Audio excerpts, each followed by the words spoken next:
Hey guys, I wanted to do a quick video to go over RetellAI.com, which is a service that we are moving all of the corporate stores to. This is a project that we've been working on for several months now. We piloted 5 stores with Retell to move our phone systems over to Retell instead of having in-store phones that the employees would need to answer.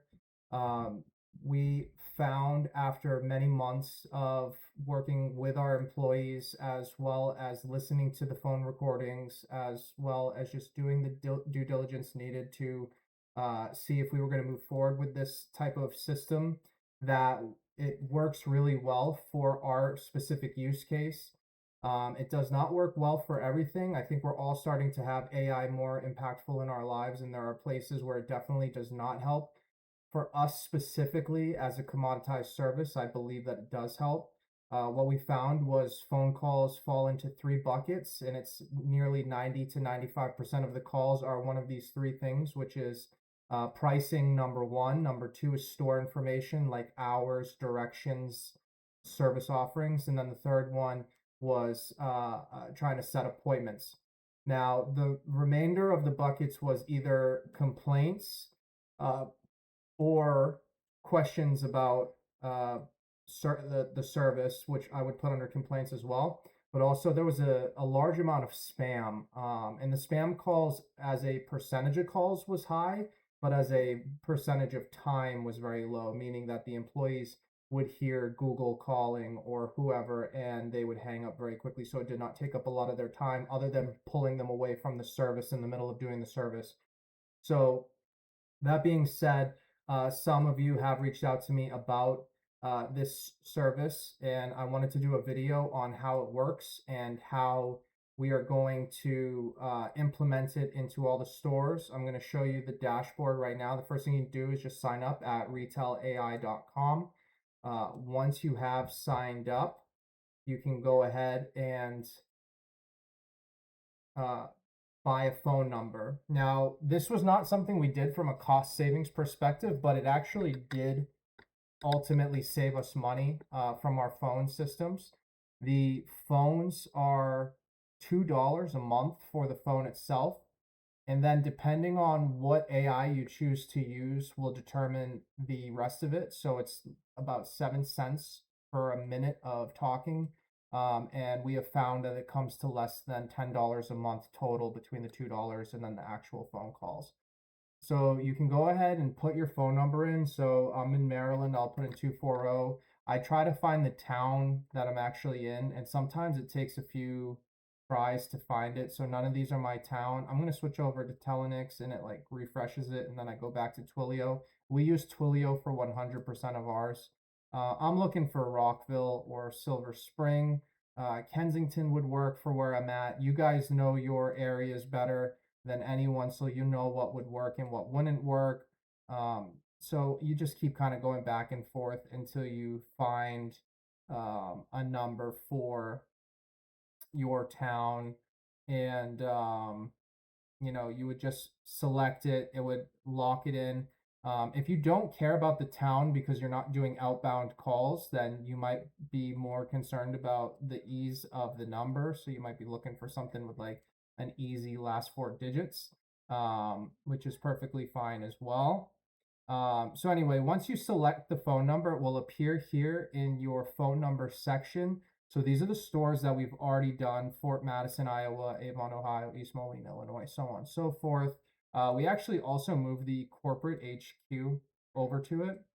And once you have the phone number, you're going to move over to agents. You're going to click on agents and you're going to click on create a voice agent. We have gone from a single prompt every time. We haven't done a ton of digging, but it's mostly because I've used um, Claude to create the prompts. And so what we've done here is, and I'll pull this over, we go to build from scratch. We are testing one store with the generated prompt, but we've gone from scratch every time. And it brings you to this screen. We have selected the best voice that I have found has been this Leland one. I don't like the Nico one, but on the female side, the the Simo one is the best one. So we could select whoever. It will play. Hi, I'm Simo, an AI voice agent for Retell AI. My calm, friendly voice is here to guide you through anything you need. So I'll play Leland for you real quick. Helping customers, saving money, and scaling your service. I do it all without skipping a beat. The Nico one. Hi, I'm Nico, an AI voice agent for Retell AI. I'm here to support you with a deep, calming voice that helps every interaction feel steady and All clear. right. So once you select your voice agent, you're gonna need a prompt. So I'm gonna pull over my Claude real quick. And so I had asked Claude to give me go up here, using the information about Costa Oil, East Moline, 702 Avenue of the Cities. Please create a script to give Retell AI for a phone agent. Tell them we do not have a corporate office, and the best way to reach a human if they sniff out that it's AI is our website chat that is manned by a human.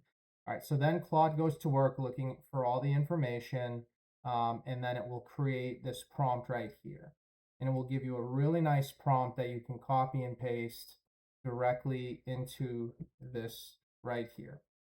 So the first thing you got to do is you got to change it from user speaks. We made this mistake with Westlake where the AI waits for the user to speak. So someone will call, and then if the person doesn't say anything, which a lot of the younger generation has these like awkward long pauses, and they look at you with like a dead stare if you were in person. I think we've all gone through that at a retail establishment. Nothing will happen. So you have to put AI speaks first, and I changed the message to thank you for calling Costa Oil, 10-minute oil change of Fort Madison. How can I help you? That's the kind of the standard one that we go with.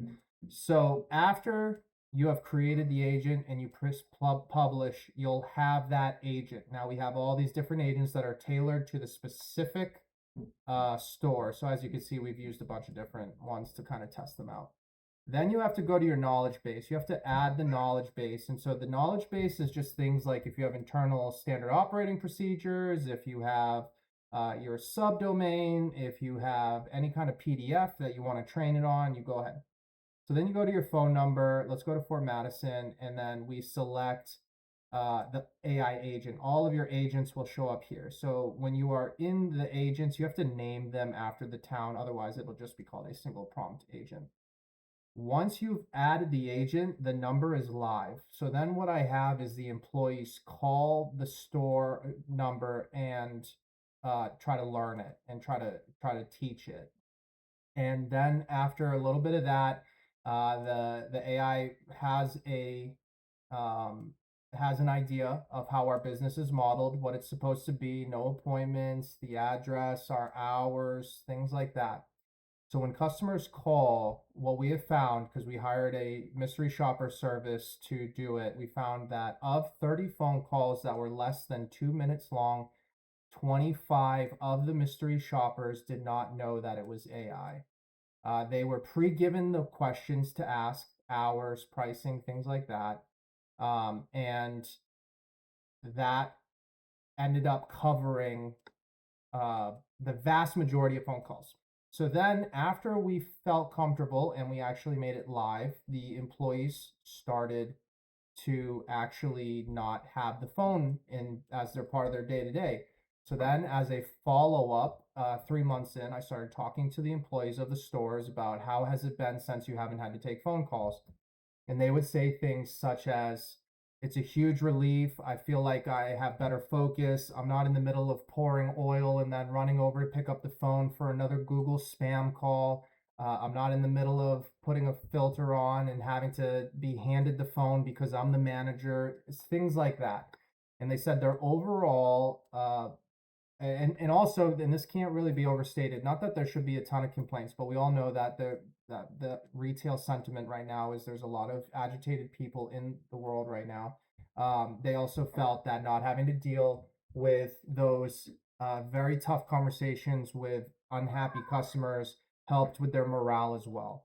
So overall, this has been a really good experience. We have only had one person who blew up on our Facebook page and was like, F you guys for using an AI phone, and so on and so forth.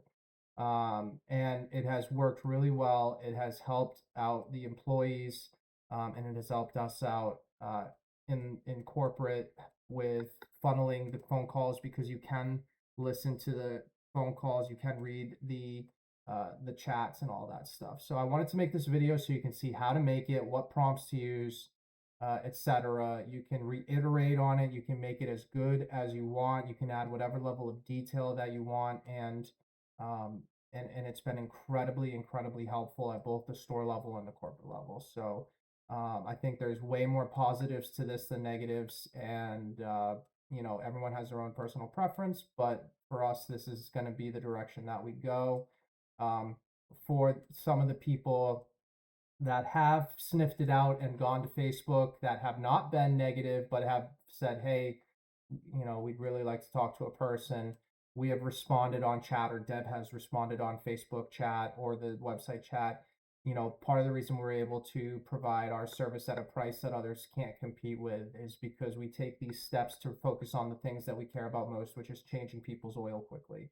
And that has gone over really well with everyone. So thanks. That's it. If anyone has any questions, message me on Slack. Happy to go over it one-on-one with anybody. Thanks.